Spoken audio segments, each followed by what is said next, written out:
Hello everyone, this is Prema Halegodar. I welcome you to the ninth session of third module, that is laser. In this session we are going to discuss about the construction and working of semiconductor laser. After this session, students will be able to explain the construction and working of semiconductor laser. Semiconductors.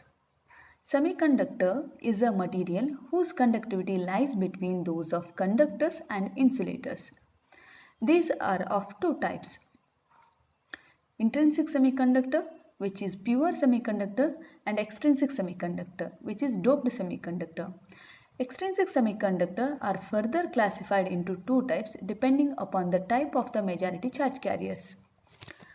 First one, N-type semiconductor, where electrons are majority charge carriers. Second one, P-type semiconductor, where holes are majority charge carriers. When a p-type semiconductor and a n-type semiconductor is joined by special techniques, there will be flow of electron from n side to p side and the flow of holes from p side to n side. After some time, an electric field will be created which will oppose this flow and the flow stops. Thus, there will be formation of deflection region. This region is called so because it is deflected from charge carriers. Semiconductor laser construction. The active medium in this laser is gallium arsenide. It means the deflection region of the diode. The thickness of the deflection region is usually very small, of the order of 0.1 micrometer. Pumping source. Here, forward biasing is used as pumping source. Current injection pumping. The PN junction is made forward biased, that the P is connected to positive terminal of the battery and N is connected to negative terminal of the battery. Under the influence of forward biased electric field, junction electrons will be injected from N side into junction area, while the holes will enter the junction from P side. Thus, there will again be the recombination of holes and electrons in the deflection region, and thus the deflection region becomes thinner. These are similar to normal PN junction except that these are heavily doped. Optical resonator system. The two faces of semiconductor which are perpendicular to junction plane make a resonant cavity. The top and the bottom faces of the diode, which are parallel to junction plane, are metallized so as to make external connections.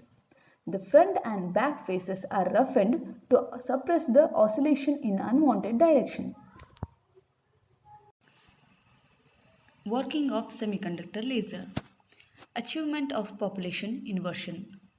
When PN junction diode is forward biased, then there will be injection of electrons into the conduction band and production of more holes in the valence band. Thus, there will be more number of electrons in the conduction band compared to the valence band. So, the population inversion is achieved. Therefore, when the electrons and holes are injected into the junction region from opposite sides with forward biasing, the population inversion is achieved between the levels near the bottom of the conduction band and empty levels near the top of the valence band. Achievement of laser. When electrons recombine with the holes in junction region, then there will be release of energy in the form of photons. This release of energy in the form of photons happen only in special type of semiconductor like gallium arsenide. The spontaneously emitted photon during recombination in the junction region of gallium arsenide will trigger laser action near the junction diode. The photons emitted have a wavelength from 8200 angstrom to 9000 angstrom in the infrared region. The photons moving at the plane of the junction travel back and forth by reflection between two sides placed parallel and opposite to each other and grow in strength After gaining enough strength, it gives out the laser beam of wavelength 8400 angstrom.